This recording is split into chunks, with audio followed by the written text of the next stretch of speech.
My name is Christine Pettit. I'm Executive Director for Long Beach Forward. Thanks so much for tuning in. I'm so excited that Long Beach Forward is collaborating with the nonprofit partnership as part of their storytelling series, Our Stories, Our Time. They launched this series in the midst of the COVID-19 crisis to really learn how organizations are grappling during this time of the pandemic and how leaders and teams are working through all of this and serving their communities. So I'm here today with Romeo Hebron, Executive Director of Filipino Migrant Center. Hello, Romeo. Hi, Christine. Hi, thank you so much for doing this interview with me, Romeo, and for sharing your work with our viewers. Now more than ever, it's so important that we connect, that we share our stories, and I'm just really excited that you're here today. So to start out, will you share a little bit about yourself and the work of Filipino Migrant Center? Mm-hmm. Yeah, thank you for inviting us to share. So for me, I got hired with the Filipino Migrant Center in March of 2019. But then prior to that, I was actually a volunteer since 2011. So I've been a longtime volunteer with the organization and have been really involved for almost over 8 years already. So really believe in the organization and in its mission. So what we do as the Filipino Migrant Center, we really organize low-income Filipino families across Southern California, and then really our strong base is really in like the Carson and Long Beach area. So we organize around issues of like workers' rights, immigrants' rights, youth leadership and empowerment, and then really also looking at it from like a whole perspective of like community organizing is really the way for us to like uplift the conditions and to improve the conditions in our society and in our local communities. And then we also take like an intergenerational approach. So, we have some programs for preschool age kids all the way through high school, through, adults and like people who need workers' rights education, and then all the way to even senior citizens. So we have, the whole spectrum that we're covering to really see and just show that like anyone can get involved at any age and, be the change in their communities. So we help provide that kind of training and, that leadership development. Absolutely. And in my experience, Filipino Migrant Center also does it with so much fun and just looks for ways to build community amongst folks as well. Yeah. Yeah, I know just from my early experience with Filipino Migrant Center, you're always plugging in and kind of seeing the intersectional issues too, whether it's the range of ages that you work with or the different types of issues that you work with. I'm curious just to ask you, how it's been growing from a volunteer to becoming the executive director of the organization. Mm-hmm. Yeah, I mean, there's definitely, a lot more going on behind the scenes that, I didn't see naturally as a volunteer. But I think, the transition, it was really smooth. I was able to work with our previous director, Joanna Concepcion, for a period of, about 3 to 4 months. And then the staff and even our board of directors have been super supportive in helping me, transition and get on board. And I think it just also helps, being part of the community and like knowing, a lot of the contacts that we already have.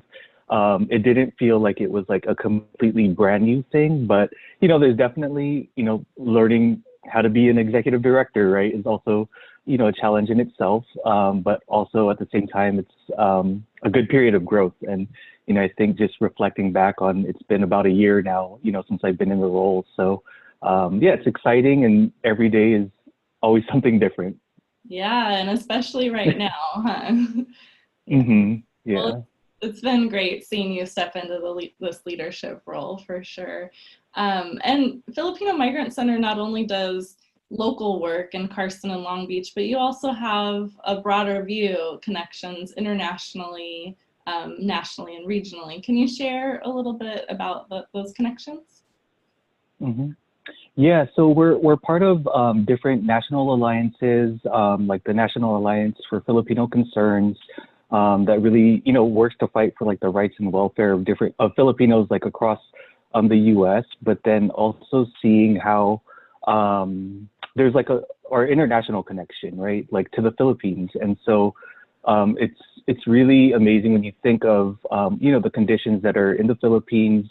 There's like poverty, there's corruption, there's landlessness, but which forces people to leave the country. And so there's over 6,000 Filipinos who leave every single day. So that's like millions of people who are going across to like different countries as overseas Filipino workers. And so with the Los Angeles area, Southern California being home to the largest concentration of Filipinos in the U.S., we really can't forget that the migration stories and like the challenges that people face as immigrants and as migrant workers. So we always stay in touch with what's going on back home, because even the people that we're in contact here, they're also concerned about their own families back home in the Philippines. So we can't see those as like two separate things, but both being very connected. Absolutely. So we talked about this being an interesting time to be an executive director. Can you share a bit about what shifts Filipino Migrant Center has had to make in light of COVID-19 and how you're navigating those shifts? Yeah, so since about mid-March, our staff has been working remotely. We wanted to make sure that our staff and then even our community members, are safe, that we're adhering to social distancing and safer at home orders and following those guidelines. And so it has been a shift, but I think everyone, our staff has done like an amazing job with adapting and changing to the conditions.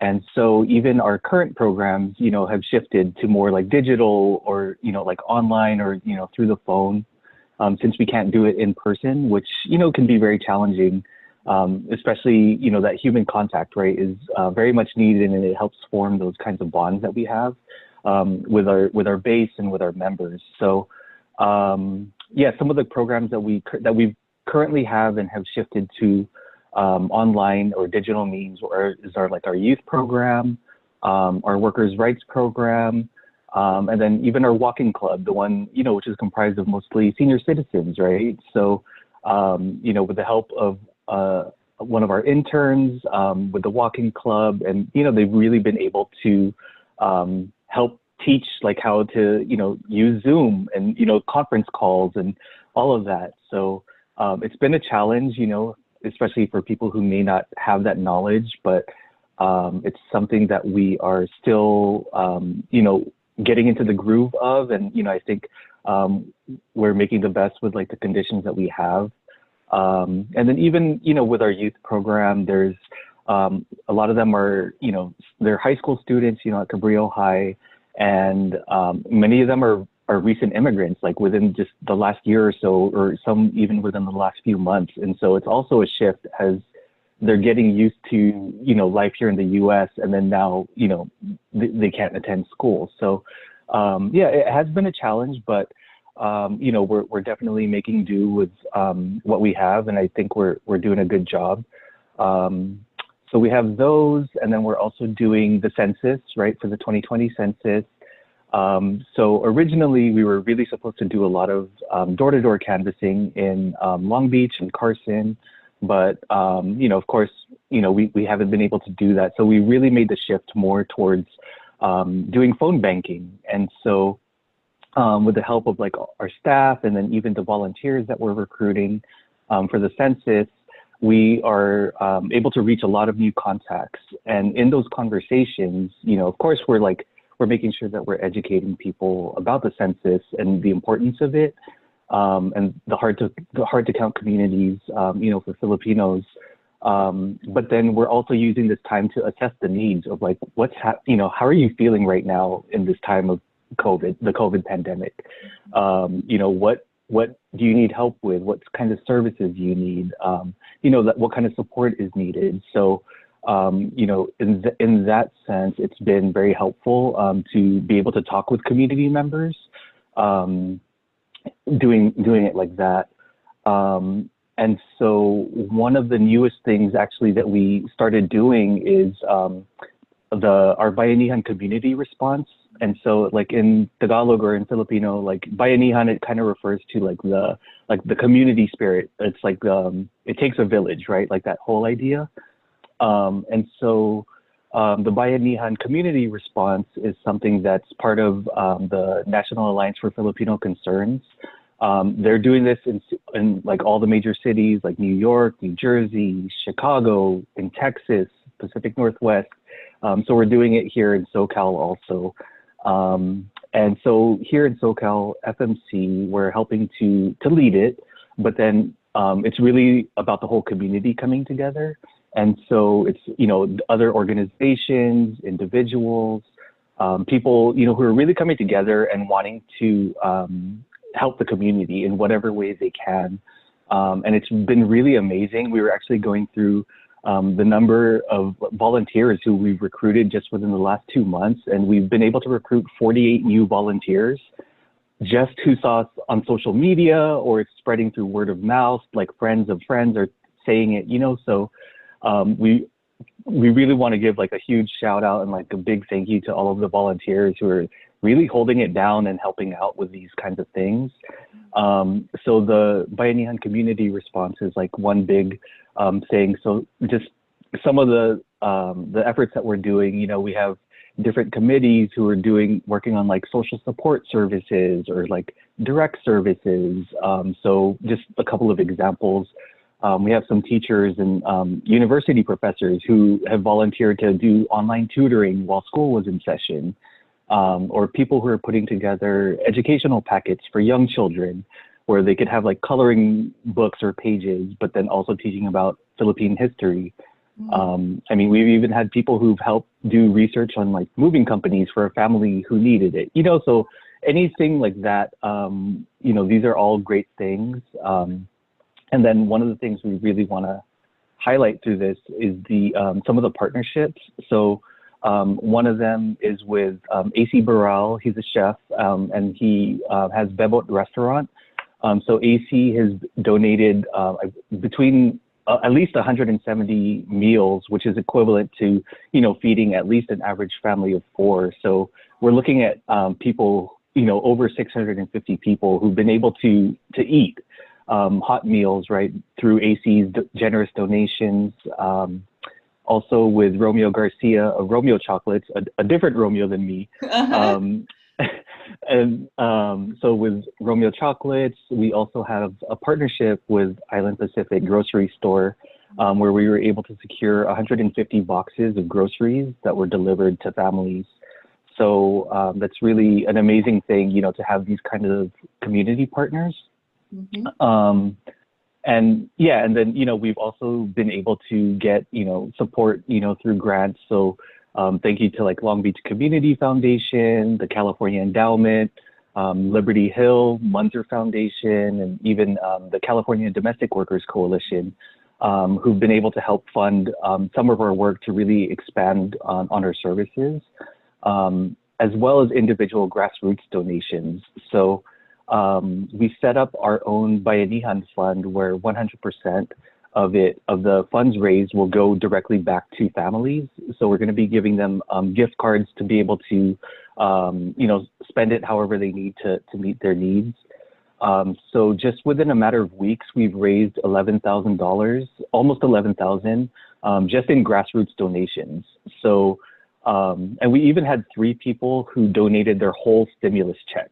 You know, so it just shows that people believe in our mission, but then people also want to give back in however ways that they can.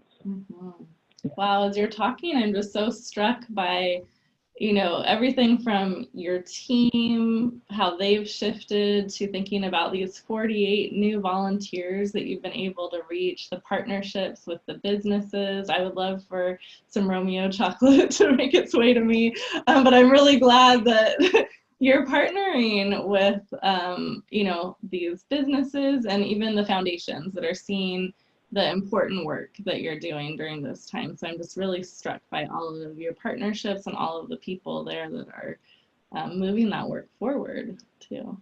Yeah. As you were talking, I was thinking about what you said at the beginning, how your work is really about community organizing, which is that kind of one-to-one relationship. And it seems like, you know, during this time, you're figuring it out, like how to get the seniors who are part of the walking club connected, you know, how to kind of shift your programming to be online. And I know it's not easy. I'm wondering what are you finding is working? What are you kind of trying and still figuring out right now? Hmm. Yeah, I think you know, one of the bigger things, or you know, the challenges is really teaching new technology to people, right? And then, but then there's also, you know, the Zoom fatigue, right, which is real. A lot of people, you know, are in constant conference calls or video calls every day. And so, yeah, just making those shifts, but then also trying to find fun ways to engage people, and like also utilizing, you know, volunteers who also want to teach skills, right, that they might know, whether it's like, I don't know, like sewing, or you know, how to garden, or you know, things like that. Like those are all ideas that we've been talking about, like what do we want to do, so that way we can also like help each other, and you know, navigate these challenging times. Absolutely. Yeah. So you mentioned that with the census, you are also just talking to people about what's going on, what's needed during this time. So how has COVID-19 impacted the folks that you work with and are connected to? Hmm. Yeah, I mean, one of the first things that really comes to mind are, you know, our frontline medical workers. You know, within the Filipino community, you know, there are many Filipino nurses and caregivers who, you know, are really working around the clock in, you know, hospitals and medical facilities, right? And they don't have like the personal protective equipment that they need to stay safe, right? And even food service workers who also, you know, fear for their safety, right? And if they don't also have the equipment or that they need, the PPE. There have been a lot of people, you know, who've lost jobs, or who, you know, their hours have been drastically reduced to, you know, sometimes even just only working 3 hours a week. And so when you think like, okay, if you're working, you know, a minimum wage job at 3 hours a week, how are you supposed to feed your family of 4 to 7 people? So it's really challenging for that. Which, you know, it also has big mental health impacts on, you know, not only the workers themselves, but, you know, the whole family unit, like even children, right, who, you know, aren't able to interact with, you know, their classmates, or seniors, right, who may not be able to interact even with their family members who can't visit them.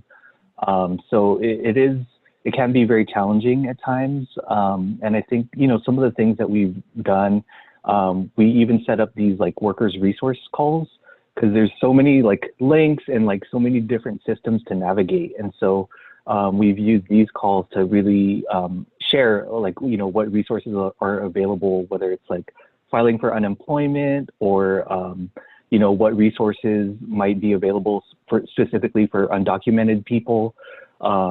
And, you know, or what food banks, or, you know, this school is handing out meals this morning, you know, that kind of thing. So we're using those, and we've been able to have about 100 attendees so far in the different calls that we've had.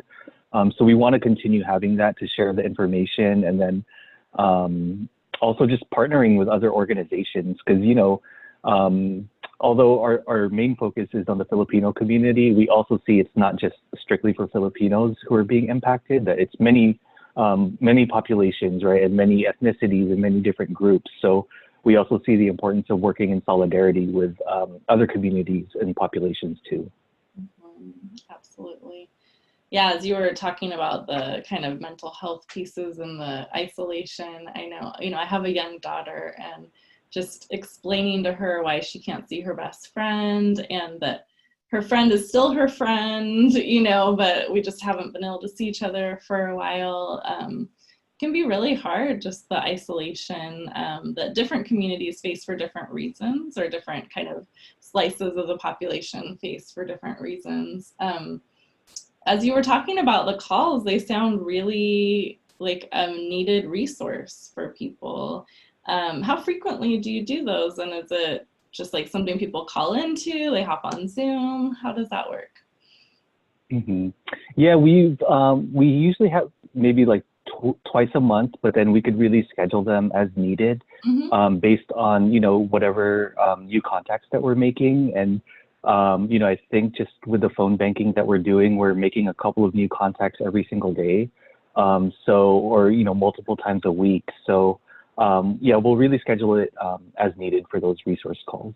Mm-hmm. That's great. And I know when you give information to 100 people, that information goes to many, many more people than that. So you're Hmm. impacting a lot of people by sharing those resources.